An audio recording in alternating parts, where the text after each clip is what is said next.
And with that, a very good morning to all of you, ladies and gentlemen. Thank you so much for joining us here at CARIAD. Wonderful to see so many, well, half of friendly faces. Maybe you would like to join in and come a bit closer. Feel free. There are only good things happening here. I like to see the gentleman right over there coming closer. Thank you very much for that. And getting all fancy, only for us. Now, welcome to everyone at home as well. We do have a lot of viewers joining us online, so welcome. We're coming to you live from IAA here in Munich, and we're thrilled to have each and every one of you. And to all of you who were already around yesterday for our press conference here at CARIAD, you know that we are focusing on the user. Right? Everything is focused on the user, on the customer, what they want, what they need, and that is exactly what we will be having a closer look at this morning with our very first talk here on stage. Now, first up, I would like to welcome Alex Trolin. Alexis is Head of Solution Train 2.0 at CARIAD. What does that mean? That means his team is responsible for the new unified software and hardware platform at Volkswagen Group. Now, to give you a bit of background information about Alexis, he has a lot of experience in the crossroads of technology and in the automotive industry, of course. And the talk title is Our Vision for One Unified Software Platform. Now, Alexis is going to be providing us with a bit more insight into our unified software and hardware platform. So he's not only going to explain what it's all about, he's going to tell us what the benefits are, and he will be giving us an overview of the new customer experience it's going to offer for all of those customers and users out there in the future. So ladies and gentlemen, once again, thanks for joining in, and now please give a very warm round of applause for Alexis.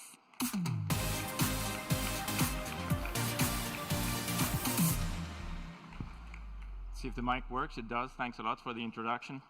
So for those of you who were there yesterday when we opened up the show here, I want to offer a little bit of an insight here into the 2.0 solution. We have about 10 minutes for questions at the end, so let's try to create this in an interactive mode. Please step up. I know there's a mic out there for you guys who can pose a couple of questions.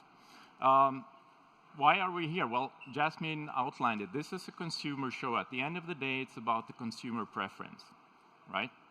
Now, why is that relevant for CARIAD? We started off a couple of years ago. We realized that the customer expectation was heavily driven by CE devices, obviously. I think we've seen a magnificent development in terms of innovation, applications, hardware, software in bundle, always connected.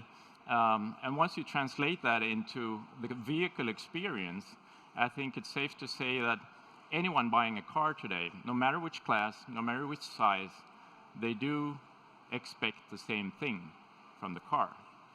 And that goes beyond the infotainment domain, which is the first most obvious point of interest. It goes well into the deeply embedded functions of the vehicles. Now, going back in engineering, and as you saw yesterday here, all of the heads of engineering in Volkswagen Group are joined in on this project together with CARIAD.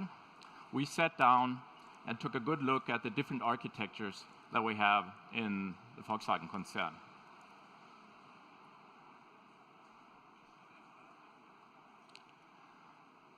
So going back a couple of years, as in any large OEM, and especially in Volkswagen, having 12 different brands, we have, of course, many different architectures. We have different architectures based on make, based on platform.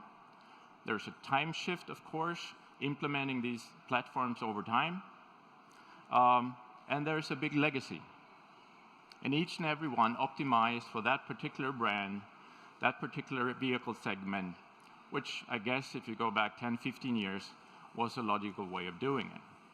Moving forward, looking at all of this from a customer's point of view, having a CE device in his hand, we realize, well, we're not going to be able to work with 2, 3, 4 different platforms in series at any given time, plus all of the legacy, and implement features on demand, over the air, and offer function on demand of a vehicle that's been out there for 2 or 3 years. So going back, we realized, okay, we're going to have to work on the onboard side, both hard and software, and we will have to work on the cloud side to make sure we consolidate that. So moving forward,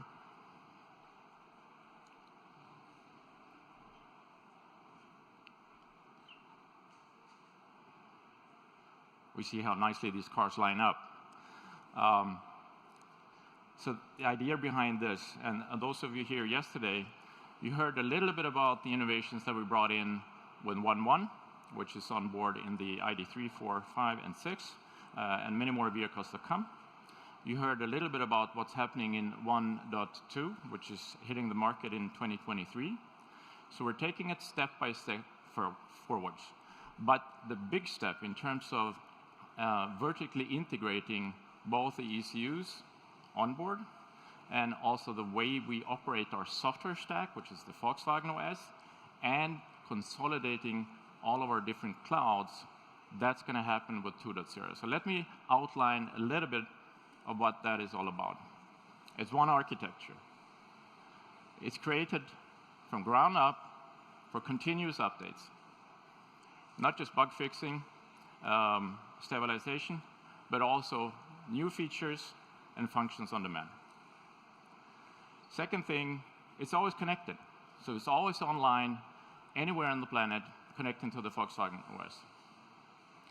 What that means is that you're able to upload, provided customer consent, obviously, relevant usage data of the customer.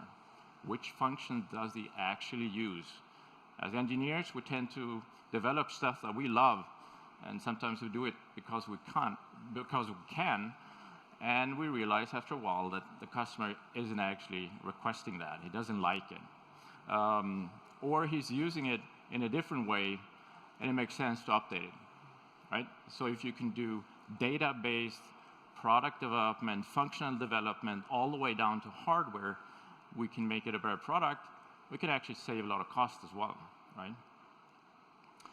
The third thing, moving forward, and this is particularly true for the software development, is that we want to control the strategic parts of the software stack. What does that mean? Those software modules that are differentiating for a customer and may be related to the customer interface, UI, UX, the way we create it, may be related to the HMI framework behind that UI, UX, so it can consistently deliver good quality in a vehicle that has one display all the way up to 7 or maybe 10 displays, right? It may be related to the ADAS or AD functions. Perception, very interesting part. Some part of the fusion, some part of the vehicle motion. Those aspects also that are critical in terms of integrating a vehicle, and not just one vehicle, all the product lines, and going again over 12 different brands and over time. So that would be those kind of topics that we would want to occupy all the way up to owning the IP, creating the IP, maintaining that IP. The second thing that's relevant to controlling those stacks, of course, being we continue to innovate and update those stacks over time so that there's a high degree, if not 100% reuse. That's true for the Volkswagen OS and the features on board, as well as the Volkswagen Automotive Cloud. So moving forward, I guess you read faster than I can tell it to you. The target, obviously, is to have a minimum of 40 million cars by 2030. Does it sound like a lot? Well, that's what happens when you coordinate your efforts within a company like Volkswagen, and you have all the brands focusing on one platform, maximizing the synergies all the way from software, hardware sourcing, and taking that into a larger fleet. And if you think about it, if you have 40 million cars, always online, uploading functional data, customer data, and you put AI on top of that, and analytics, I guess you can figure out what you can do with all that data over time. And that's the fleet growing day by day. So that's really one of those key arguments, or it's more than one, obviously, but those are the things that we started off with a couple years ago when we said, okay, let's go about doing this. Let's create the stack. Let's create a unified Volkswagen Automotive Cloud, and what is the best way to do it? And the idea we came up with was CARIAD. So let's go through the different layers. I'll start off with hardware.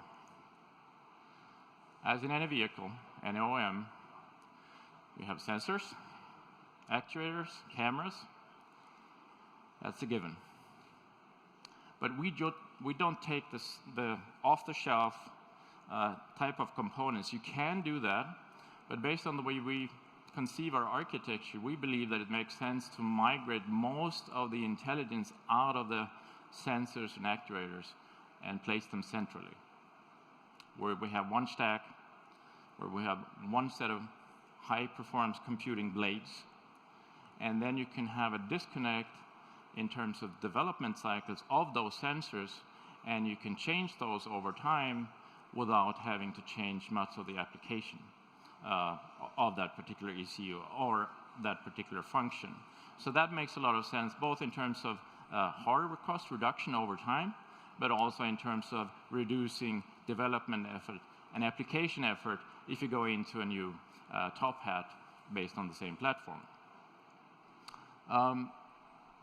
Obviously, if you reduce the number of ECUs, and if you make clever use of zones in your car, you can reduce the length of the wire harness, right?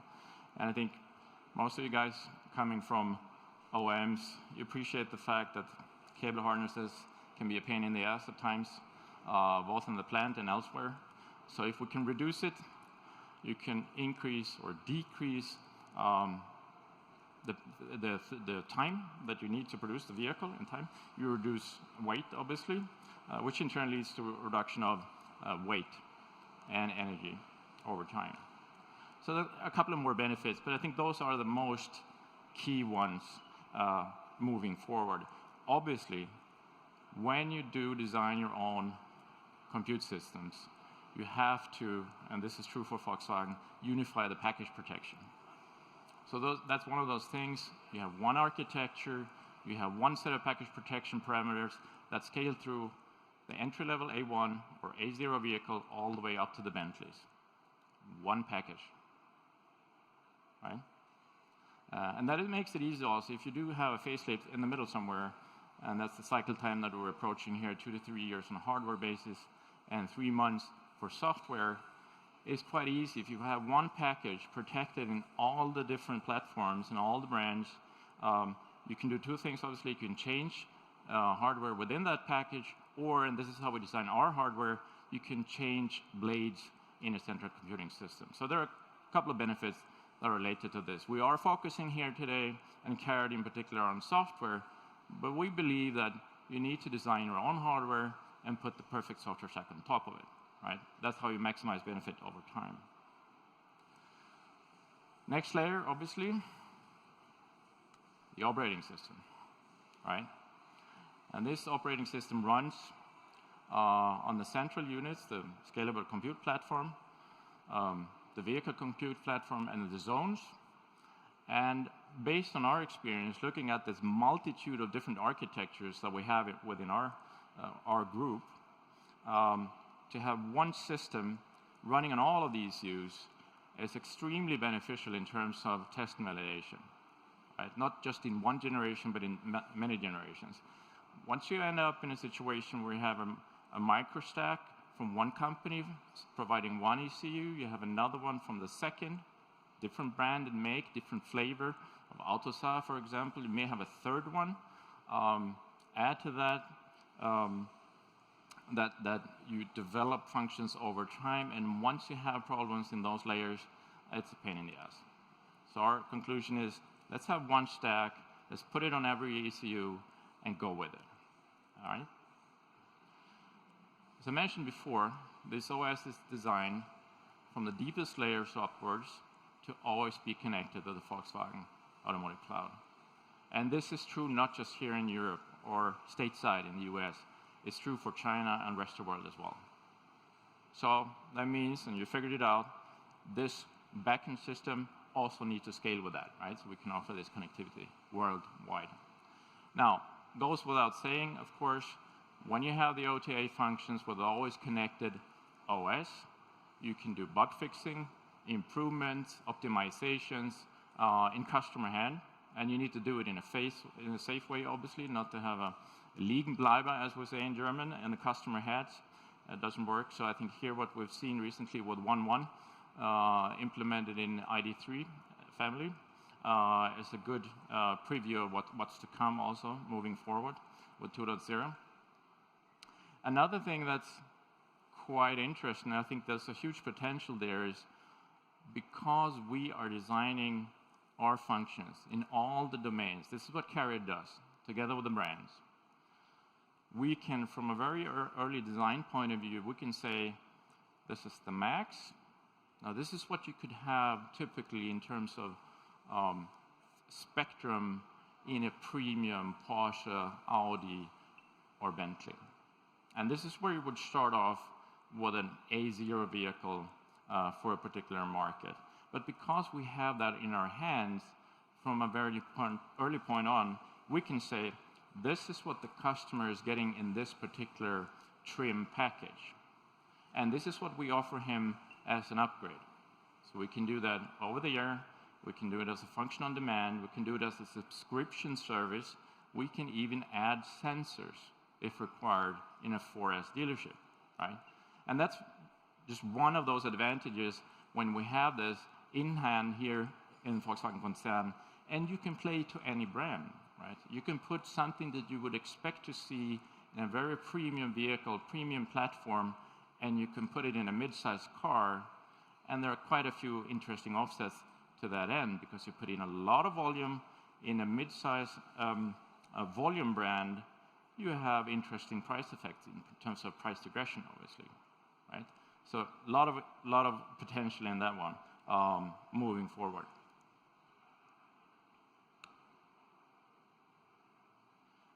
Now, on top of that, and I'll come back to the cloud in a bit.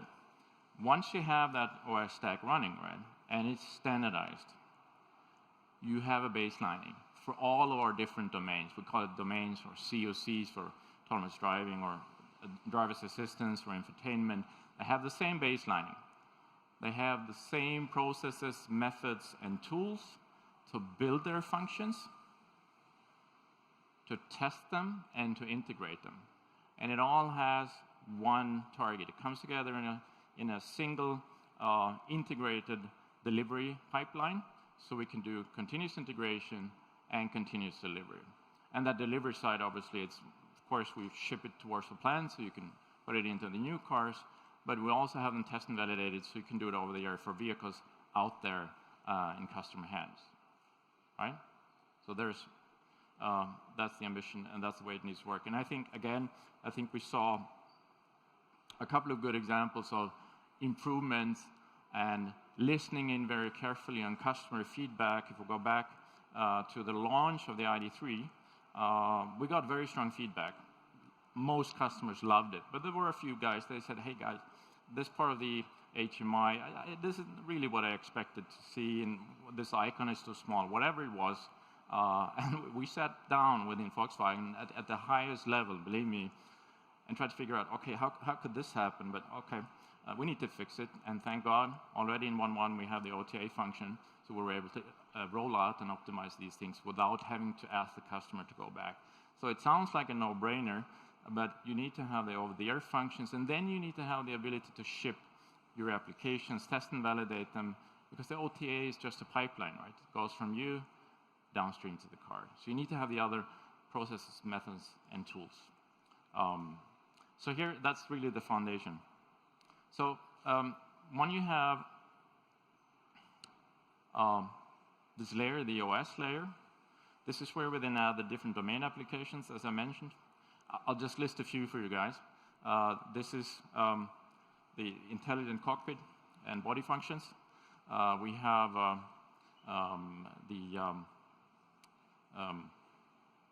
what we call the one infotainment system. It's something that we believe strongly in. Again, it's a unified baseline for infotainment system, ranging from one display up to X displays. and it scales pretty nicely on our own hardware. So that's one part of the 2.0 platform. And by the way, we will also launch that one in 2023 with a set of premium vehicles. It was mentioned yesterday by Michael Steiner. So you will see the one infotainment already hitting the market in 23, and the logic of that obviously being that we take that, we upgrade it, and we reuse it in 2.0, and it's going to be cutting edge. Automated driving, of course, very important feature.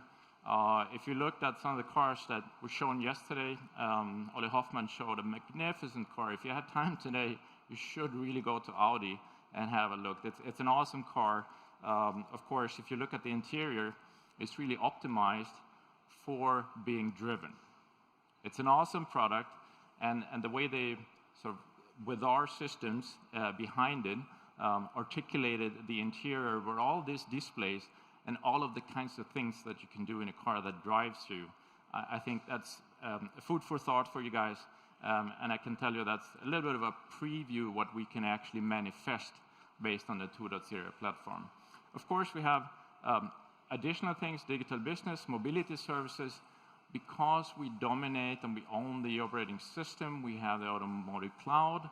We can connect those things, and anyone in a car or connected to a car, maybe through a CE device, can then be made offers in real time in terms of additional mobility service. And depending on market and depending on the different offerings we have globally, there will be different offerings coming out there. The good thing there is that we discussed it yesterday, Jasmine, we don't have to decide everything today. We can upgrade it as we move along, and if we see that there are additional things we need there in terms of digital business, we need to address a certain payment method in China or a different one coming up in the US, it can easily be done, right?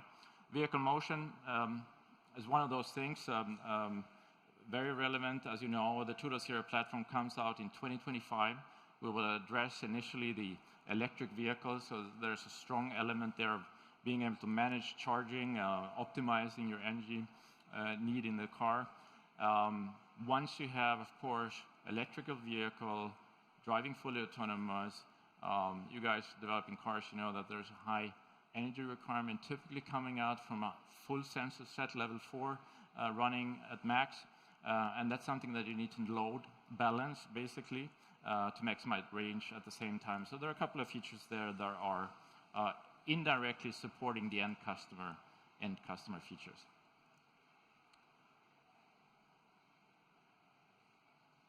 So I said before, the automotive cloud, actually it's already there. Fragments thereof. As I said before, we have different architectures in the field right now. We need to continue to support those architectures, but we need to migrate forward.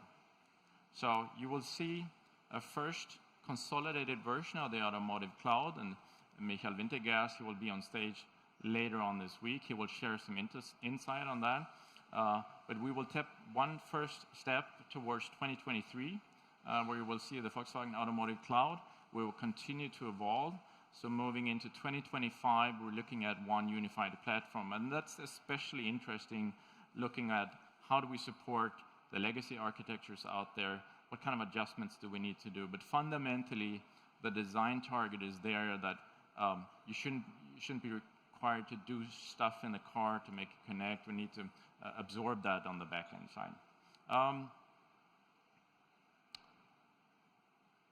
One thing there, backwards compatible, as I mentioned.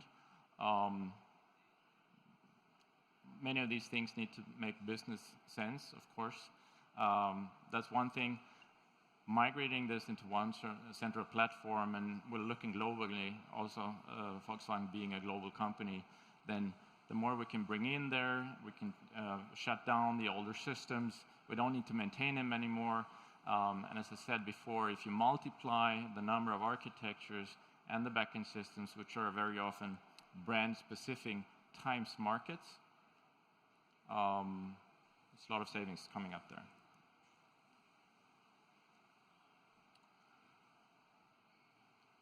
So let's see.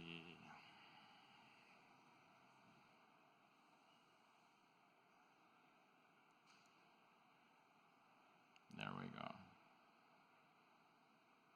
So, where does it take us? Well, I guess if we start off where Jasmine handed over, well, we're talking about customers that are being spoiled by the CE device manufacturers, right? I'm one of them. Every one of us is one of those guys. So we went back, we did our homework, we designed a new stack, ground up, and in order to do so, we had to look down in the hardware. We had to look into the hardware architecture as a whole in the vehicle and find a sweet spot. We looked into the clouds, different ones, the back-end servers, if you will, as a starting point, saying where do we need to take those and why do we need to take it there? Remember again, we talked about customer data, we talked about functional data, road data was mentioned. We're talking about the opportunity to diagnose, remote diagnostics, many of those things. Wrapping this up into a package, saying this is what we need. And that's the starting point. And then we said, what do we need to implement this? Well, we needed the best of the best developers and group. And this is something's not working on the mic, but so we heard some existing.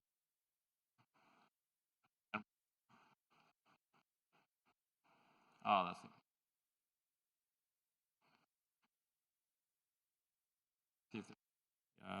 Now it works, thanks. So we took engineers, existing engineers, both in terms of hard and software, out of the existing organization. We added additional, let's say, daughter companies in the Volkswagen concern, and we are hiring. And moving forward, this is exactly what we're doing to improve the customer experience. Are we there yet? Well, not yet. You will see 1.1, as I mentioned before, being improved further. You will see 1.2 hit the market in 2023, and we will hit the market in 2025. And if there are people out there amongst you that want to be part of that challenge, I can only say, please, Rainer Zugehör, our Chief HR Officer, is there. He's the guy you want to talk to because we are hiring. We are based not just here in Munich. There's a new office. We have offices in Weissach, in Ingolstadt, in Berlin, in Wolfsburg, in Braunschweig, in Nuremberg, Beijing, Shanghai, Anhui, I think now, and stateside in the US. So this is, let's say, a short entry of what we're doing in terms of moving towards 2.0 and addressing the customer experience in a holistic way. So let's see if we have any questions from you or somebody else out there. Thanks a lot. Thank you, Alexis. First off, let's get a huge round of applause for Alexis Trolin, ladies and gentlemen, the first speaker here at CARIAD. And I know why you were smiling my way when you said short entry, because you actually used up your entire slot. But, Alexis, since you are our first speaker, and we have a lot of love for you and your topic, we're going to give you, ladies and gentlemen, just a few minutes. If you have any questions, now is your time. Now you have the possibility to ask Alexis any question you may have. I'm going to hand over the microphone to the lovely Sabrina. She's out here somewhere, so she can go around. If we have any questions, just give us a clear sign, raise your hand, or let us know. And while you are contemplating on what to ask Alexis, we're going to take just a couple minutes before we move along. Let me ask you this. Now, when you speak of unified software, updating automatically, and you also said, which is absolutely true, that us, the users, which means the drivers, are very spoiled. What do I effectively have to do? Thank you, Sabrina. What do I effectively have to do to make sure that my software is always up to date as a user? See if this works. Yes, it does. Thanks. As a user of a Volkswagen vehicle. As a user. Yeah.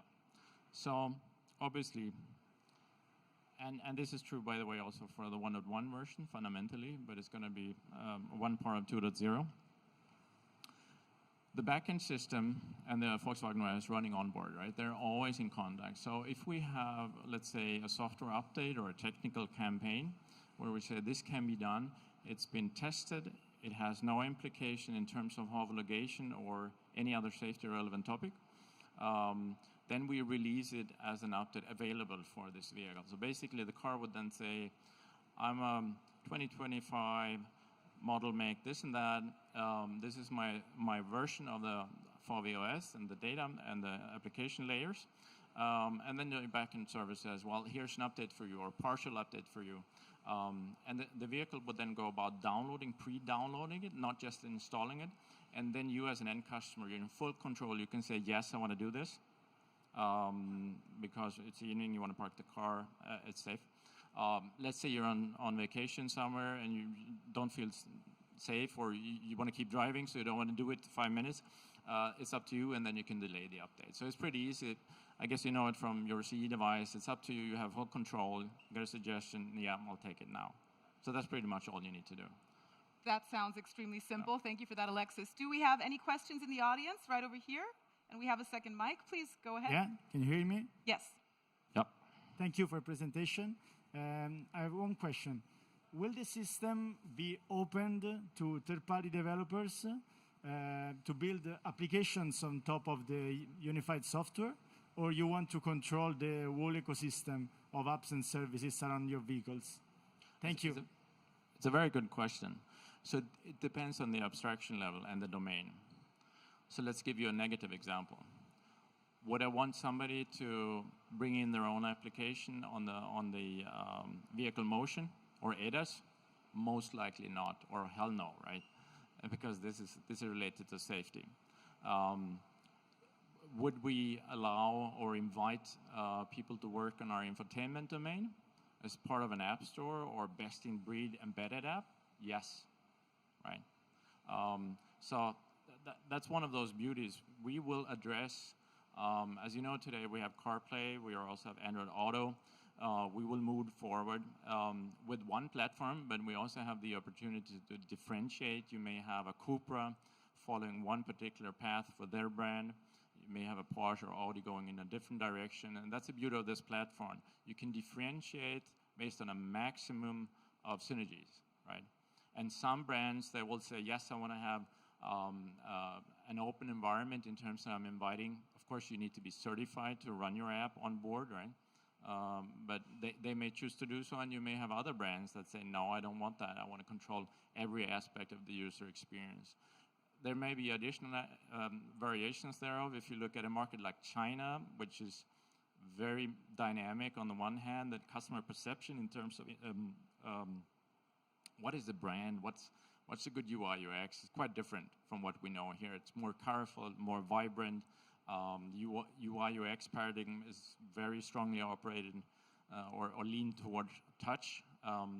And you have a very strong local ecosystem. So I think there you will have another variation, most likely as well, right? You already see it to a certain extent, but I think you will see with 2.0, we're going to go all the way. Yeah. Does that answer your question? All right, thanks. Thank you for the excellent first question. We do have another one over here from the gentleman for Alexis. Hi, Alexis. Thanks for the presentation. So you mentioned that you are on a journey to reach 60% of the software content in the car coming out of CARIAD in, I assume, in 2025, 2026. Coming from 10% to 60 is hard, right? So maybe you can just comment a bit on that, how you can reach that. And additionally, I would be interested, looking at the intercept point 1.2, how much of the software content you intend to deliver there. Thank you. Okay, so I'll try to answer the first question. The second one, I may have a follow-up question. So the first one, excellent question. 60% in terms of what, right? In terms of lines of code, in terms of mandates put in, or in terms of euros or US dollars, right? Good question. The way we tend to see it is that you need to go through what we call the Wirkkette in German, right? So what's the chain? If you have a distributed function, for example, ADAS ID is an excellent example because it goes all the way through the car. You need to go all the way from the sensor all the way down to the embedded software and the board support package of those blades and boards that we have to support that function. And then once you go along this Wirkkette, as we say, you will come across a couple of points that are either relevant for communication or the function as it is, working in interconnect between different domains. And then you walk your way up from basically the hardware up to the end function, where you have an end customer perceiving this. He's sitting in the car. There's a handover situation. I say, I want to be driven. And then he's being driven, and then you come to a point where you need to take over. So what we do is we walk through this whole Virkette, this whole value chain, and say, these are the points that are relevant for us. So we need to have our hand on it in terms of, I have developers designing the function, we're coding it, we're testing it, we're integrating it, and we're releasing it as part of the vehicle, right? And that would be, in some areas, 100%, right? You may have other areas where you say, okay, it's not end customer relevant, but it may be relevant for safety, as I said, or in part of production, manufacturing process, I mean. And that's also an area where you also may want to go in and say, this is 100%. Then there are other areas where you may have commodity, where we go out and look into open source, for example. Or we create open source and we share it with the market for some of the purposes we discussed earlier. So, good question. On average, we are looking into 60%, but you will have some domains going much higher, and there will be other domains where you say that particular module we're going out, we're doing commodity, because there is great software out there as well, right? But it's always going to be also cost benefit in terms of, is there a price, is there a license, what's the maintenance associated with this, how well does it scale with the rest of the stack? Because most of the stack is for us license free because we created, and you don't want to embed something in there that has a per vehicle kind of charging model. That's not going to rhyme well with the business case, right? So the second question, you'll need to support me there. Was it about customer or the service data, or? I think for the 1.2, yeah, VW.OS 1.2, how much software content is coming then out of CARIAD? Because from my understanding, this is like the midpoint on the journey from coming from 1.1 today with 10% to 2.0, 60%. Or is this a misunderstanding? We're going to need a very brief answer to that because we're way over time. But thank you for the follow-up. Yeah, it's hard to answer because the architecture is different. You're basically having 5 central domains. So the distribution is quite different, both in terms of the stack going bottom to top, and also in terms of how the functions are distributed. So there's definitely a higher degree of external software in there, no doubt. But some of the key functions, as I mentioned before, one infotainment, we're going 100% and we take out of 1.2 and we're taking that into 2.0, plus 2 years of continuous improvement and development between 23 and 24. So yes, we are not at 60% there, but I think we benefit in terms of driving select feature set that we do implement internally to maturity, and I can take those that have been on the market for 2 years, further improve, and I can take them in 2.0. So there's a mix.